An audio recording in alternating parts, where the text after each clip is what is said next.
सा इंट्रोडक्शन देना चाहूँगी। मेरा नाम आशा है, आशा मरार। मैं पीएचडी स्कॉलर हूँ योगा। मेरा रिसर्च टॉपिक डिप्रेशन पेशेंट्स के ऊपर है, बट मैं लेडी हार्डिंग मेडिकल कॉलेज से मेरा रिसर्च चल रहा है अभी। तो हम स्टार्ट करते हैं कि फूड सप्लीमेंट्स को, जो वेस्टीज के फूड सप्लीमेंट्स हैं, उनको हम कैसे क्योर कर सकते हैं, वीमेन हेल्थ को कैसे यूज़ कर सकते हैं। तो सबसे पहले जानते हैं वीमेन हेल्थ होती क्या है। ये थोड़ी सी डिफरेंट होती है मेल्स के मुकाबले, क्योंकि हमारे में रिप्रोडक्टिव सिस्टम है वो कैसे काम करता है उसके बारे में आज मैं थोड़ा सा बताना चाहूँगी। Women experience of health and disease differ from those of man due to unique biological, social and behavioural condition. क्योंकि वीमेंस की थोड़ी सी बिहेवियरल कंडीशंस भी होती हैं, उनको बहुत ज़्यादा मूड स्विंग्स होते रहते हैं, उनको बहुत सारी चीज़ें अपनी लाइफ में फेस करनी पड़ती है, जिसकी वजह से उनकी ज़िंदगी में बहुत सारे इश्यूज आने की वजह से उनकी हेल्थ इफ़ेक्ट होने लगती है।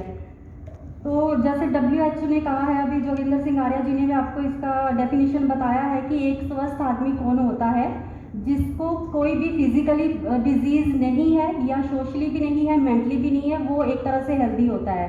जैसे इसको मैं रिलेट करना चाहूँगी फैट लॉस से। हम सब जानते हैं कि बॉडी वेट जिनका ज़्यादा है, हमें लगता है कि उनको वेट लूज़ करना चाहिए, बट हमें इसके पीछे का साइंटिफिक रीज़न नहीं पता। इसके पीछे का साइंटिफिक रीज़न ये होता है कि जो बॉडी फैट होता है, एक तो होती है हमारे बॉडी में चर्बी जो है, हमें उसको रिड्यूस करना होता है। कई बार उसमें हमारा वेट जितना होना चाहिए उससे ज़्यादा भी होता है, वो एकदम ओके है, उस पर हमें नहीं भागना चाहिए, हमें सिर्फ फैट को रिड्यूस करना चाहिए। जो हमारा लीन बॉडी वेट होता है वो हेल्दी माना जाता है, जिसमें कि हमारी bones, muscles, hair and nails, चर्बी को छोड़ के वो सारी चीज़ें उसके अंदर आ जाती हैं। तो पीसीओडी और पीसीओएस होता क्या है, इन दोनों में क्या डिफरेंस है।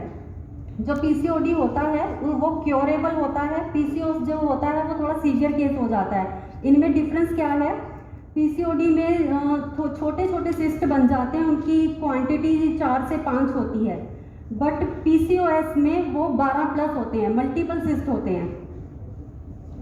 तो इसमें ये सारा जो फंडा है हमारे ब्रेन से रिलेटेड है। पीसीओडी में, पीसीओएस में जो होते हैं वो ब्रेन से जो हार्मोन आ रहे होते हैं ना, उसमें डिस्टर्बेंस आ जाती है। इसमें जो हार्मोन्स के नेम है FSH, ये पहले 15 दिन में आता है।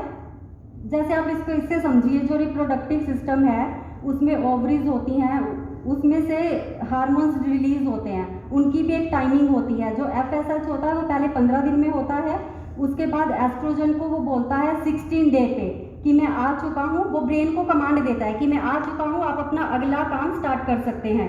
उसके बाद जो एंड्रोजन हार्मोन होता है वो मेल हार्मोन, मेल में भी होता है, फीमेल में भी होता है।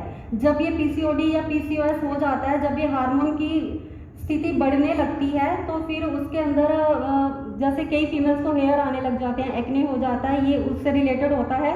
इसका सबसे इम्पॉर्टेंट हार्मोन है LH। जब ये गड़बड़ा जाता है तो पूरा रिप्रोडक्टिव सिस्टम गड़बड़ा जाता है, तो हमें इसके ऊपर फोकस करना है। इसको आप इस उदाहरण से समझिए कि नेचुरल वे में होता क्या है, मेंस्ट्रुअल साइकिल कैसे आता है। जब भी हार्मोन सही समय पे रिलीज होंगे, वो आगे आगे कमांड देंगे ब्रेन को कि मैं आ चुका हूँ, आप अपना अगला काम स्टार्ट कर दिए, तो फिर ये सारी चीज़ें रेगुलर रहती हैं। जब LH गड़बड़ा जाता है तो PCOD और PCOS हो जाता है। PCOD क्योरेबल है, PCOS थोड़ा सीवियर केस हो जाता है, इसको डिफिकल्ट है थोड़ा हैंडल करना, बट इसको योगा से आप 100% क्योर कर सकते हैं, प्लस वेस्टीज के सप्लीमेंट्स। तो वीमेन होता है, तो इससे भी जुड़ी कई चीज़ें उसको और भी ज़िंदगी में फेस करनी पड़ती हैं, जैसे कि डिस्क्रिमिनेशन। फीमेल्स के साथ बहुत ज़्यादा भेदभाव होता है हर जगह। जैसे कि सॉरी, शायद आप माइंड कर लो, जैसे कल उन्होंने एक एग्जांपल दिया था, वो बाइक लेना चाह रही है, उनके हस्बैंड ने बोला ये महंगी है। तो ऐसे बहुत सारी चीज़ें होती हैं, बहुत सारे हमारे ड्रीम्स होते हैं जिनको कहीं ना कहीं दबा दिया जाता है, जो हम अपनी ज़िंदगी में करने का सोचते हैं। हमें बहुत सारी चीज़ों को फेस करके, बहुत स्ट्रगल करके उनको लेना होता है अपनी ज़िंदगी में। जैसे कई फीमेल्स, आप गांव की बात करो, बहुत मारते हैं उनके हस्बैंड, ऐसी वाली चीज़ें उनको फेस करनी पड़ती हैं। जो एम्बिशियस वीमेंस होती हैं, अनएम्प्लॉयमेंट, उनके पास एजुकेशन तो है बट फैमिली को भी आपको देखना होता है, तो वो जॉब नहीं कर पाती हैं। आइसोलेशन का उनको फेस करना पड़ता है। बहुत सारी फैमिलीज़ में रिस्ट्रिक्शंस होती हैं कि आपको कि किन से बात करना है, किन से बात नहीं करना है, कहाँ जाना है, कहाँ नहीं जाना है। तो ये सारी चीज़ें इफ़ेक्ट करती हैं उनके बिहेवियर को, वो कहीं ना कहीं अक्यूमुलेट होती रहती हैं। जब कोई भी चीज़ हमारी मर्ज़ी से नहीं होती है, अक्यूमुलेशन होता है, तो आप देखते हैं ना, जब भी हमें कोई चीज़ बुरी लगती है तो हमारे गले में कुछ होने लगता है, होता है ना, बोल सकते हैं, होता है ना ऐसा। तो उसकी वजह से फिर थायराइड हो जाता है। सबसे पहले वीमेन को थायराइड की प्रॉब्लम मैक्सिमम हो जाती है, ये रीज़न है, जब आप कोई भी चीज़ें अपनी ज़िंदगी में खुल के नहीं बोल पाते हो। पीसीओडी और पीसीओएस से रिलेटेड क्या क्या चीज़ें हो सकती हैं? इनफर्टिलिटी हो सकती है, जो भी न्यू कपल है कंसीव करना चाह रहा है उनको कंसीव नहीं हो पा रहा है इजीली। मेनोपॉज अर्ली हो गया है, जैसे पहले 45 की एज में होता था, अभी 35 to 40 की उम्र में भी मेनोपॉज हो रहा है, due to all these reasons. Menstrual cycle disturb हो रहा है, बहुत सारे ऐसे केसेस भी मैंने अपनी लाइफ में देखे हैं जिनको खुद से कभी मेंस्ट्रुअल साइकिल आया ही नहीं है, उनको मेडिसिन लेनी पड़ी है। और मिसकैरेज बहुत ज़्यादा होते हैं जब पीसीओडी या पीसीओएस हो जाता है। और इसका एक मिसकैरेज का आप नोट कर सकते हैं, बहुत इंपॉर्टेंट चीज़ है, जब भी हम शादी करते हैं तो हम मोस्टली नहीं पूछते ना जिससे हमारी शादी होने वाली है, ब्लड ग्रुप क्या है। तो ये बहुत ही इंपॉर्टेंट चीज़ है, जब किसी का ब्लड ग्रुप हस्बैंड का पॉजिटिव है, फीमेल का नेगेटिव है, तो आपको एक इंजेक्शन लेना होता है, उसके बाद ही आप कंसीव कर सकते हो। अगर आप इन चीज़ों पे ध्यान नहीं देते हो तो मिसकैरेज हो जाएगा। ओवरियन कैंसर हो जाता है।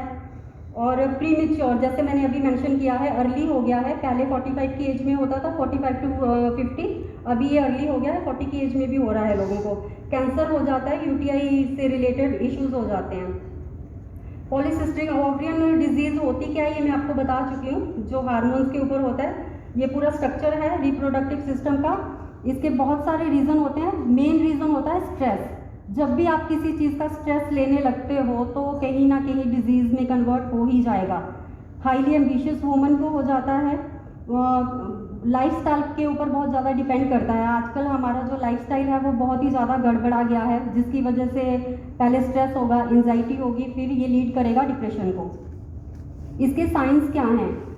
इरेगुलर मेंस्ट्रुअल साइकिल हो जाएगा, ओवरियन सिस्ट हो जाएगी, जैसे मैंने कहा था जो मेल में भी हार्मोन पाया जाता है, जब वो बढ़ने लगता है तो एक्ने हो जाता है, पिंपल ब्लैमिश हो जाती है स्किन, हेयर लॉस होने लगता है, जैसे मेल्स को दाढ़ी होती है उस तरह से वीमेन को बहुत ज़्यादा बाल आ जाते हैं, ब्लोटिंग होने लगती है, डैंड्रफ हो जाता है। और इसके अदर रीजंस हैं, मूड स्विंग्स बहुत ज़्यादा होंगे। आपने देखा होगा कि घर में कई बार बहुत ज़्यादा किचकिच हो जाती है, पर आप लोग ये चीज़ें नहीं समझते हो कि फीमेल को बहुत ज़्यादा मूड स्विंग्स होते हैं।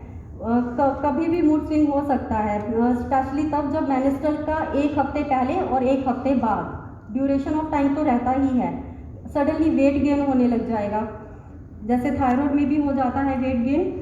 Muscle and bone enlargement, muscle और बोन्स का साइज बढ़ने लगता है, ब्लड प्रेशर बढ़ने लगता है, ब्लड शुगर इम्बैलेंस होने लगती है। इसका एक बहुत ही मेन रीज़न इंसुलिन का बढ़ना भी है, जो डायबिटिक पेशेंट है, जैसे प्रेगनेंसी में भी आपको बॉर्डर लाइन आ जाती है डायबिटीज़। तो इन सारी